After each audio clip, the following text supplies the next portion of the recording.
All right, what's up? Welcome back, Bear Down. And this is one of the funner ones for me to do. I started doing this one last year. I appreciate you guys tuning in. This one does take a ton of work. This one's a little bit more my opinion based, but combined with stats from the team through the bye week. Last year, the bye week was a little bit farther along. So we'll probably do another one of these, maybe week 10, 11, 12, wherever we get a little bit of a gap again. I know there's a Saturday game in there somewhere. I don't know, maybe that's later around week 15. I'm not sure. I know the Lions one is a flex one, but either way, we're going to go through the defense today. We're going to go through the offense tomorrow. The defense, you're going to see maybe some more critical grades on. If you want to see some positivity, you want to see some more A's and B's, you're going to want to tune into tomorrow's video. For the offense, we're not doing special teams. So even though defense has some special teams involved, that's the third phase. We're not doing special teams right now. Josh Blackwell would probably get a phenomenal grade. A couple other players might be right up there, but we're doing defense today, specifically, your defensive line, defensive tackles, defensive ends, linebackers, safeties, cornerbacks, yada, yada, yada. So that's what we're doing today. Appreciate you guys tuning in because this one takes a little bit of work. If you don't mind helping me get that algorithm out there, liking, subscribing, commenting, I do truly appreciate it. Let's jump right into this sucker. Bear down, sports making Chicago proud.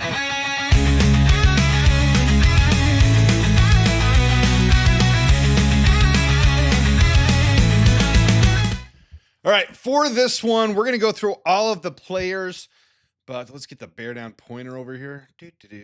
All right, so it's organized by snaps, and really, it would take too long to really go into a deep dive on every one of these guys. We're really not going that deep, but here's my grading. So the grades are based on my own expectations from when the season started, their experience. For example, if they were a rookie or a vet, I'm going to grade them more strictly if they're a vet than I would if they're a rookie and they need a little time to develop. Obviously, a rookie in their first year might get a little bit more grace. And their performance, obviously. Performance-based evaluation is what we do. So I'm going to give no pluses, minuses. It's just going to be straight. If something's on the border, you got to make a decision. A, superior play. This player has, really impacted this team. B, above average or above what's expected, because it can change.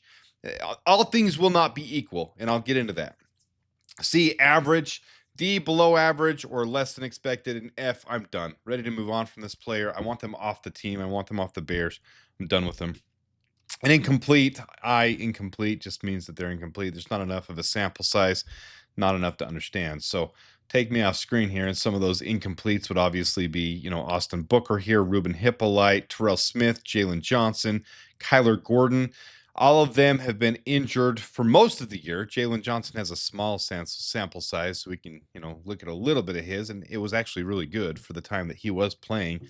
But there's only so much you can garner from those limited snaps. So we're going to start off here and just go with some of these below the 100 snaps line. So I'm just going to give a grade without going too deep into it. TJ Edwards, I'm going to give a C so far. Jonathan Owens, I'm going to give a C. Shamar Turner, I'm going to give a D. I know I said I would be less critical on the rookies, but it hasn't really shown what we need out of a defensive tackle so far. Still time he can turn that around.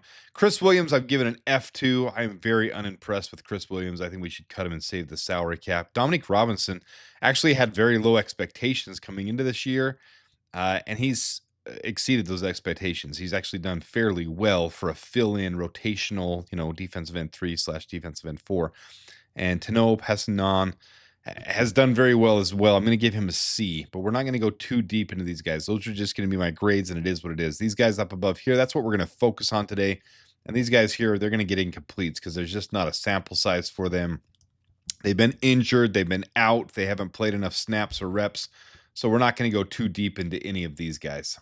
So first off, we're going to start with the defensive line. And no, these aren't in particular order of grades because you can see the grades are all, this is PFF grades. And again, the PFF is not the end all be all. And you'll see that through this video. I'm not going to take everything off of the grade they get from PFF. I'm going to take it off my analysis, off of what I've watched from them, my expectations, what they performed at, and some things that maybe, didn't show up on PFF, but showed up on tape. So we're going to start with these 5 here. And this is by snap count is how they're organized. And as we've talked about on this channel, your edges, your defensive tackles, they'll rotate more than other positions. You're going to rotate 4, 5, 6 of those a game, 7 of those a game. keeping them fresh on the defensive line. So you'll have lower snaps there. Your safeties don't really rotate out at all. Jaquan Brisker, Kevin Byard, they're going to play the entire game. And so you'll have more snap count there. Your cornerbacks, same type of thing. Linebackers, for the most part, we're really kind of short strapped there. So not as much on the linebackers as well. So let's start with the defensive line.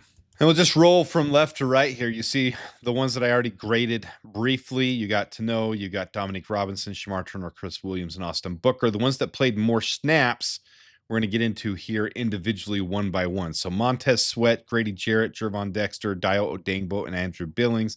I also gave Jonathan Ford an incomplete because he has played some reps with the team, only 4 pass rush reps total. So I'm going to give him an incomplete, even though he did play some reps with the team. But these guys are really practice squad guys. So first off, Montez Sweat, his 2025 stat rankings. Over here, you can see his PFF grades. It gives a grade of where they stand. So 30th out of 109 edges on overall grade. His run defense grade, which is where we've been struggling this year, 57, which is 73rd out of 111 qualifying edges. His pass rush grade's 24th, which is obviously significantly a lot better. So a little bit of a mixed bag with him. I gave some more advanced stats here and looked up the rankings of where they were. So there's PRP, which is a pressure rating, how often he gets a pressure. Is a 7.7, which is good enough for 44th. His win rate, pass rush win rate is 13.1%, which is 53rd. And then his pressures, he has 12 pressures on the year, which is good enough for 42nd, and 1 sack, which is good enough for 49th. So for Montez Sweat, I do expect more of him. I expect him to be a more impactful player as our defensive end 1. So I'm going to grade him with a C because I think he's played very average for a defensive end 1. I would say he's definitely not being impactful to this point. So I actually teetered with the idea of giving him a D, but he has gotten pressure. I just think one of his biggest problems is not having someone on the other side that can really impact and help him on that other side. So Dio Odangbo is part of the issue as well. Montez Sweat is getting 12 pressures and 1 sack. So he is impacting the game. I am disappointed that his run defensive grades are lower. And I think he can improve there. So that's something I want to see in the second half is Montez Sweat step up. So I'm giving him a C to start off the first 4 games of the year. All right, Grady Jarrett is next. Now, he was injured for the last game, so that's a little bit difficult for a true evaluation on everything. But what I have seen of him has not been truly impactful like we needed a defensive tackle to be. We needed to sign a defensive tackle and bring one in. How do I make me small without overcoming all this and taking over the entire screen? Maybe I'll just stay off. Sorry. All right, so Grady Jarrett, 3 pressures on the year, 0 sacks. Now, your defensive tackles and your defensive ends will be graded differently for the amount of pressures they get. Your defensive tackles are going to be more responsible for trying to generate pressure on the inside, but also stuffing the run. You got to stop the run and be able to read the play and be able to be impactful on both sides of that. So his defensive grades so far this year, 81st out of 116 defensive interiors, 58th out of 117th on run defense, pass rush grade 87th.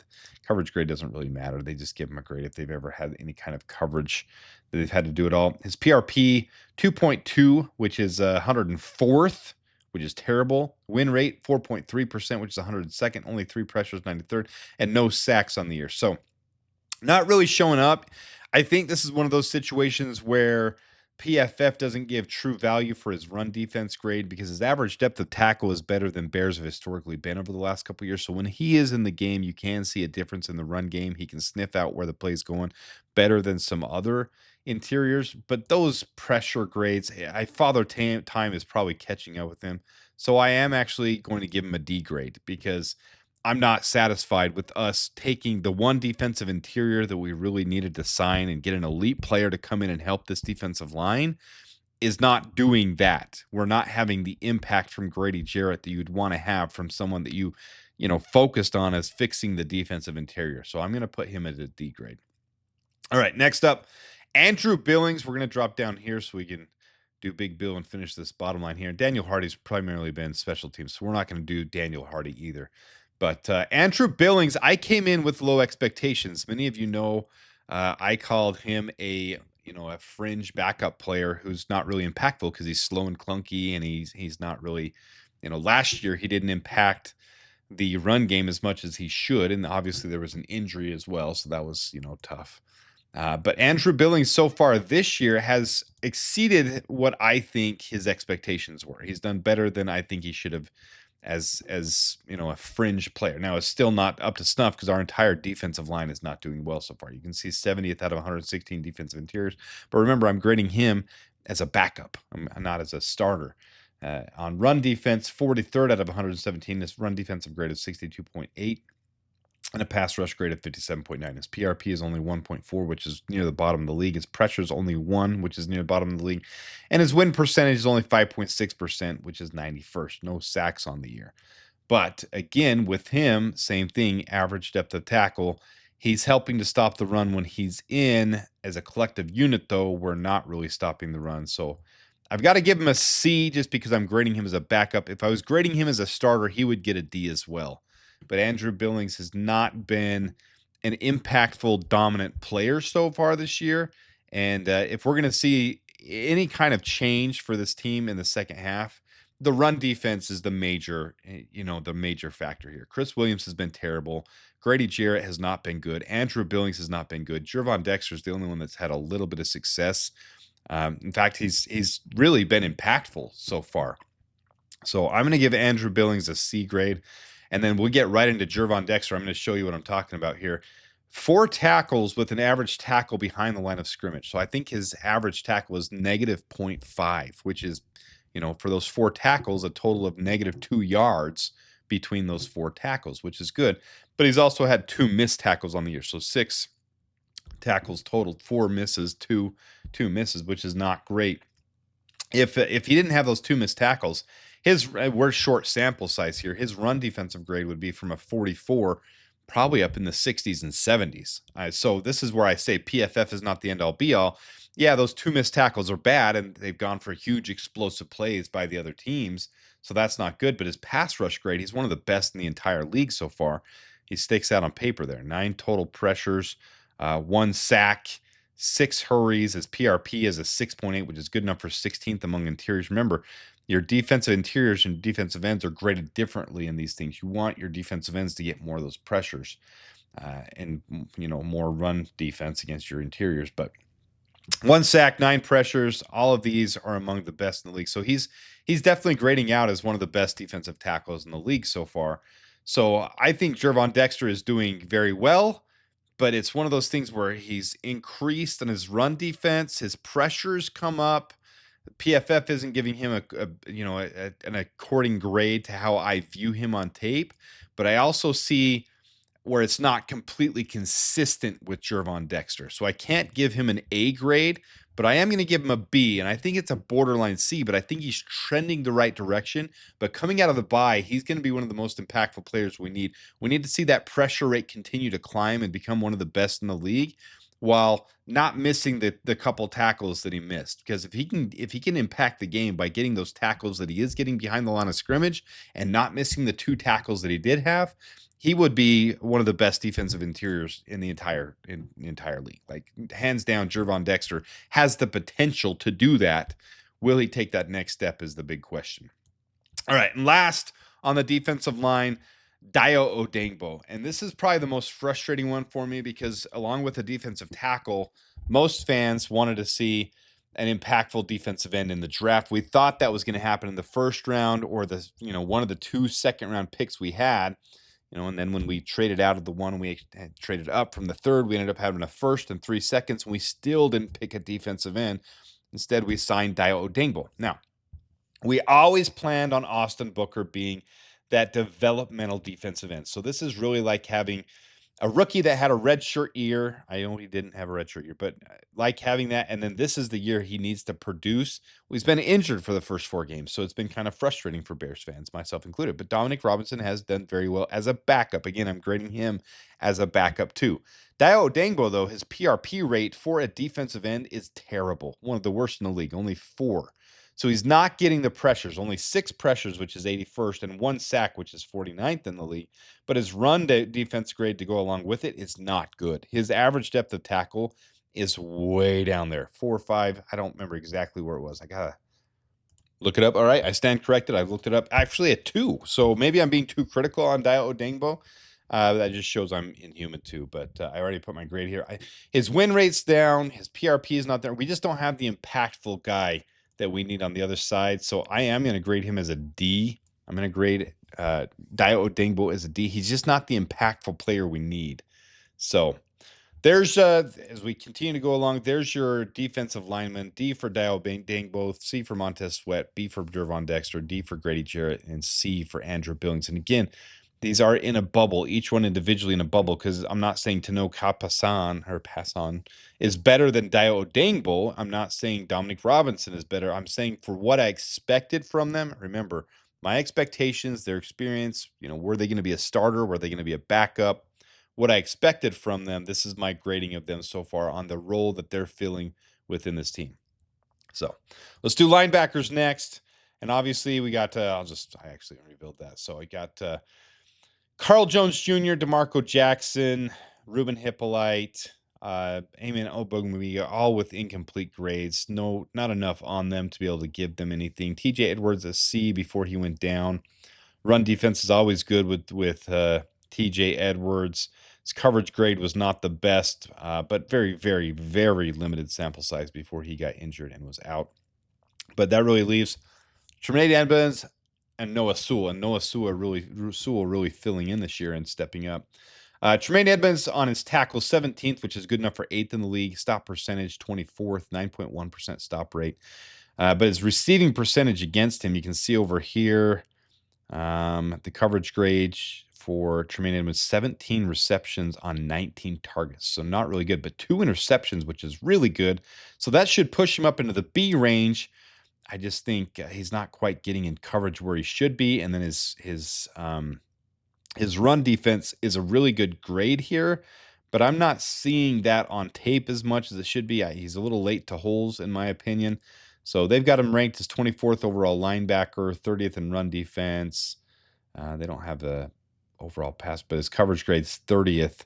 So I just think he's right there as average. He could be trending up to having a better year, be up in a B, but I'm going to give him a C grade so far for Tremaine Edmonds. And then for Noah Sewell, I'm going to give him a C grade as well. I probably should give him a B, but his coverage grade is so bad. It's just really bad. It's 14 out of 16, but also nothing to show for it. 2 touchdowns against him. No forced interceptions, no pass breakups. No, he's not even in on. When people throw against Noah Sewell, he's always late. He's not staying close to them. But he's hitting holes hard, and he wrecks the run game quite a bit. A forced fumble as well this year. So I'm going to give both of them C's. I think there's a lot of work to do with the linebacker core. I think they can do it. I want to see TJ Edwards come back and be hitting hard as well. So a little bit of work to do here, but I don't think this is the detriment to the team so far.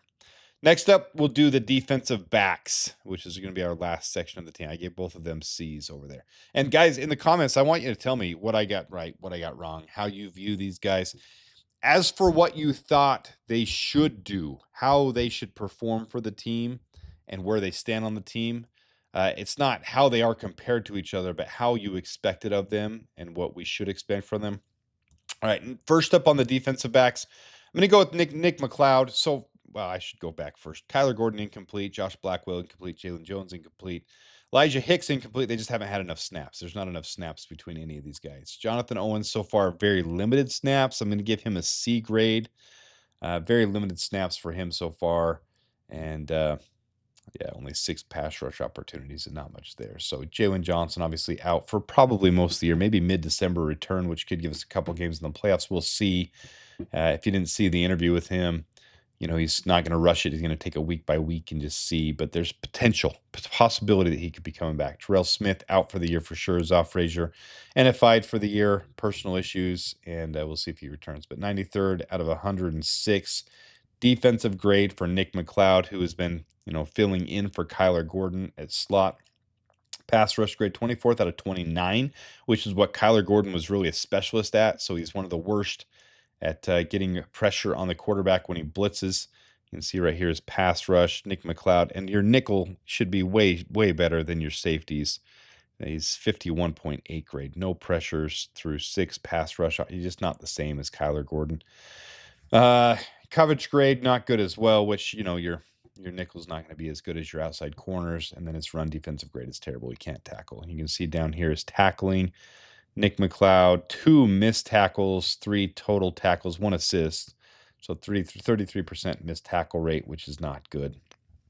And his stop percentage is way low. So when a third or fourth down is on him and he's the one he's going to get trucked over, he's not going to be good. So NFL pass rating against him 155.3, which is third worst in the entire league. His missed tackle percentage is 86, and his receiving percentage against him, you can see right over here, 12 or 11 receptions on 13 targets against him, 2 touchdowns with no disrupting at all.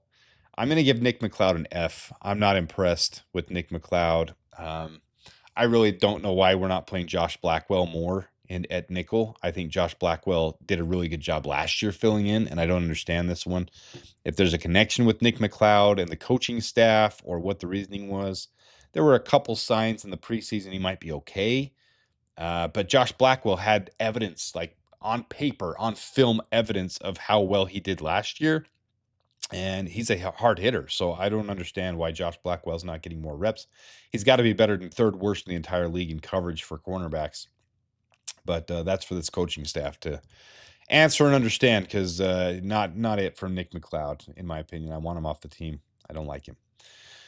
All right, Nashawn Wright filling in for really Jalen Johnson and Terrell Smith. Those are your starting cornerbacks, and I've been preaching we need to have a new outside corner. I thought Jalen Jones did well for us last year. Obviously went to Arizona. We claimed him off waivers. We got him back. Why we aren't playing him instead of Nashawn Wright, I don't know, but you can see the run defensive grade. This is tackling. So on outside corners, that's really what that really means is tackling grades, and you can see Nashawn Wright, really low, 34.4 grade for that. Can't stop anybody as well. Coverage grade, 71st out of 105. And then defensive grade, 84th out of 106. You can see his NFL pass rating against 125.7th, which is 94th. Missed tackle percentage, 14.3, which is 50th, which actually that's not bad for an outside corner. Receiving percentage, 80% of them, 95th percentile. So with Nashawn Wright, I think he's put in a tough situation. He really is a cornerback, outside corner 4/5. And he's been thrust into that role. So I didn't give him an F because I think he's done okay in certain situations. I think he's survived. He's helped the Bears to survive a little bit, but it's not good when they throw to him. So I'm going to give him a D. I don't necessarily want him off the team, but I want someone to come in and go ahead of him. I want Jalen Jones to start ahead of him. I want us to pick somebody up. I've been begging to pick somebody up. And, Asante Samuel, for crying out loud, or someone, like, bring somebody in to have a shot to start at corner.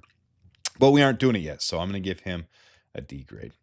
Tyreek Stevenson, interesting one here, right? So Tyreek Stevenson, a lot of people worried about Tyreek this last year, especially after the Fail Mary, which really is Matt Eberflus's fault, not Tyreek's. Now, I understand there's a lapse of judgment there, and there was a mistake that happened. He's really trying to overcome it. After starting the season off a little bit slow, there's been 14 targets against him in the last 2 weeks. 2 receptions. That means before that, there were 8 on, I must have this wrong, 4 receptions on 14. Either way, he was getting slaughtered the first 2 weeks. It was almost a 156 NFL passer rating against him. My math is off in my head, but it was almost completely successful. When someone threw against Tyreek Stevenson the first 2 weeks, they were going to succeed. Now, he's done so well the last 2 weeks, including 4 pass breakups and interception, that his NFL passer rating has come down from the first 2 weeks to the last 2 weeks, a combined 68.8, which is one of the best in the league, 23rd best in the league. So he's truly taken on that role as cornerback 1, and he's succeeding, where other players in that same draft class around the same time, like Julius Brents, who I thought the Bears might take, Tyreek or Julius, one of the two, he's been cut by the Colts, mostly because of injuries, now picked up by the Dolphins and still not playing. Tyreek Stevenson has gone through the adversities, he's gone through the ups and downs, and now to see him the last 2 games, literally, this is skyrocketing stock. This is skyrocketing. So Tyreek Stevenson, to me, is on a breakout right now, and I want to see how he comes out of the bye and how he handles it against, Terry McLaurin and, the Commanders' offense, how he's going to handle that. it's going to show a lot. So his receiving percentage against him, 50% against a outside cornerback is actually really phenomenal. That's among the best in the league. So that's 12th best in the league. So you can see over here on his coverage, 10 receptions on 20 targets. That's really phenomenal. So that's really good. Tyreek Stevenson is tackling as well. Obviously, there's the game where, he hunted down, stripped the ball away from, was it Ashton? No, it wasn't Ashton Genty. My brain's farting me, but it's the Cowboys. Javonte Williams. It had to be Javonte Williams. He stripped the ball away on that first drive from that and really impacted and changed the entire game. So forced a fumble there. And you can see the forced fumble right there. And then his missed tackle rate is pretty low. So, 7 tackles solo, 3 assists, and only 2 missed tackles for an outside corner is actually really good. He hits hard. So his run defensive grade is second out of all cornerbacks at 90. His coverage grade's right up there. His defensive grade overall is 12th. I'm really impressed with the strides he's making the last couple weeks. So I'm going to go ahead and give Tyreek Stevenson a rare A because I think his stock is buy right now. You've got to buy Tyreek Stevenson stock. I think he's on his way up to be one of the best. If he plays the way he did the last couple weeks, now this is a true test against the Commanders this week, and it's going to be really telling how he does this week, especially when the storyline is going to be around him. We're going to see so many annoying clips of the Fail Mary, of him out there yakking away with fans, not being ready for the play, and then having to come over and then missing his opportunity. I think he's going to be so hyper-focused. If something similar comes up, or if anything, he's going to be jumping routes. He's going to be hitting guys. He's going to, I would dare predict he's going to have, an NFL pass rating against him in the 30 range. Very few receptions against him. Probably an interception, maybe even another forced fumble. I think this is going to be a statement game for Tyreek Stevenson. So I'm going to give him the rare A, especially on defense. You're going to see some more A's on offense, but I'm going to give the rare A on defense. All right, Jaquan Brisker, another hard hitter, another guy who can really impact the game with his pass rush. With Kyler Gordon being out, he's been so valuable. You see the pressures here from all of our safeties and corners. He's the only one getting any. 5 total pressures. He's the only one really blitzing too. He's pass rush opportunities that other guys are getting a few chances. He's getting more than double what the next guy is getting, but he is getting some opportunities to blitz. 5 total pressures on 16 opportunities. That's actually a really good ratio. Hasn't quite got the sacks, but he's had 4 hurries and 1 hit. His pressure rate is great. His win percentage is great. He has batted down a ball, so it's really good. And Jaquan Brisker's always been a good tackler. So only 1 missed tackle, 9 solo, 5 assists, 4 stops. His stop rate is good. And then again, safeties, guys, they don't have the same standard for NFL pass rating against because you're not one-on-one coverage. So 97.5 and Kevin Byard at 102.3. Those are actually really good NFL pass ratings against for safety. And you can see this is according to safeties. His is 40th in the league, receiving percentage 57th in the league. It's different against safeties as well. Missed tackles are down 28th in the league, and 9 tackles is good enough for 17th among safeties. So I'm really impressed with him. His pass rush grade is one of the best so far. His run defensive grade is good. His tackling grade. So I'm impressed with Jaquan Brisker so far. I always think there's a little room for improvement here. I'm going to give him a B, but I am teetering an A with Jaquan Brisker. I think he's real close to being an A, and he's really kept this team into some games. He has shown a little bit of separation rate, which I don't love as much, but overall, I think he covers really well. I'm teetering an A, and I probably should have put him as an A. All right, Kevin Byard with the most interceptions on the team. You see right there, 3 so far. 3 interceptions is phenomenal. 2 touchdowns allowed against him, 102 NFL pass rating against, 8th in tackles so far. You can see the grades are kind of black because other than the one huge game, he's been a little inconsistent, but I think he's doing very well this year, leading the safeties, leading all defensive backs in tackles, so he's in on plays.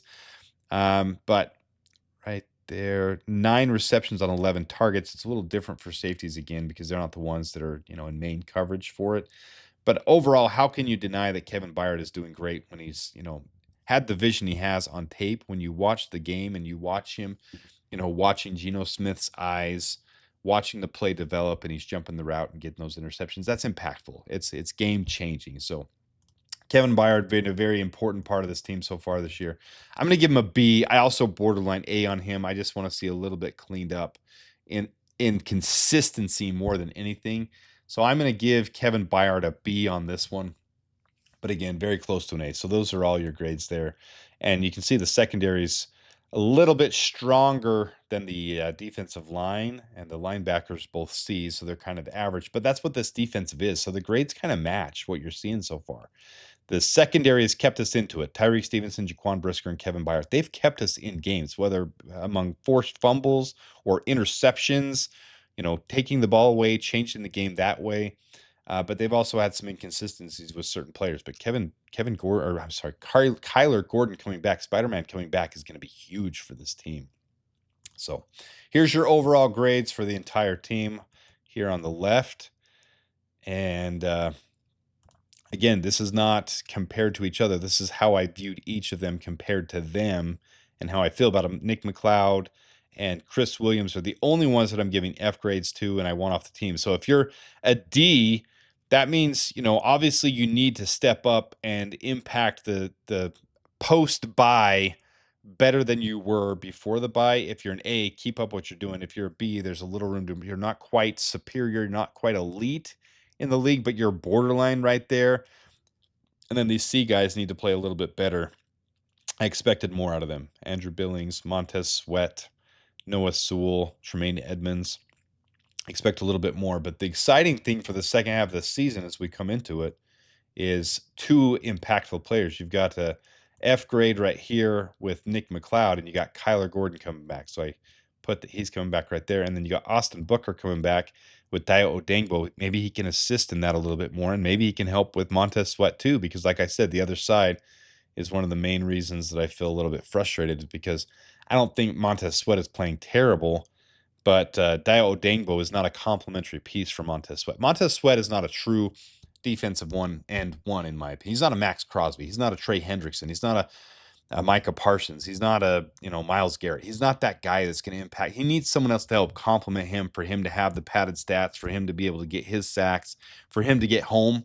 So I think Montez Sweat needs someone to complement him, and then he can move his grade up to a B. I don't know if he's ever going to get to an A. He's not going to get up to that He's up to that Micah Parsons, up to Max Crosby status. I do think someone like Austin Booker can. I think Austin Booker can replicate a lot of what it's going to take a couple years, but I want to see what he can do. And I'm really excited about what I saw in the preseason for him. So some of these incomplete grades are going to impact the second half, not these guys, because they're gone and out. Well, Jalen Johnson can come back in December, but Kyler Gordon definitely can, especially, this run defense with Nick McLeod, 35.5, that F grade. I mean, this is huge. The overall defensive grade, the coverage grade, pass rush grade. This should be a huge, one of the most impactful things is Kyler Gordon returning. That's going to be huge for this defense. So while we've got some big concerns, especially the run defense, the defensive line, some of those things, Austin Booker can help that. Kyler Gordon can help that in his own way too. So there's some big things that could be coming in the second half of the season. It was good to have the bye week when we did. That was good timing to get these guys healthy, to get our unit back on the field. I still think we need to make an addition before November 4th, which is when the trade deadline is. I think we need to have a cornerback, an outside corner. I think we need to have a defensive interior or a defensive end, probably more of a defensive interior, in my opinion. Get rid of Chris Williams and rotate someone in.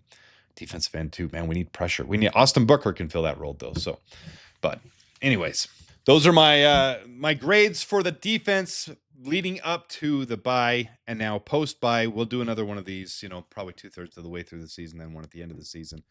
But this is the buys so far. So guys, if you haven't seen on here before, I'm going to take a quick minute. Platinum Insurance is my insurance agency. I am a broker for insurance. It doesn't cost you a dime. I'm going to put a link in the comments if you're interested in just shopping your insurance, shopping your car, your home, your life insurance, your renter's insurance, any of that stuff. Hit me up on the link there. Click the link. Go over to where it says fill out your information. You just put your email in there. You just send me, and I'm going to tell you what I need. It doesn't take long. We'll give you a quick quote. We'll help you see if you're doing what's best. It doesn't cost you anything.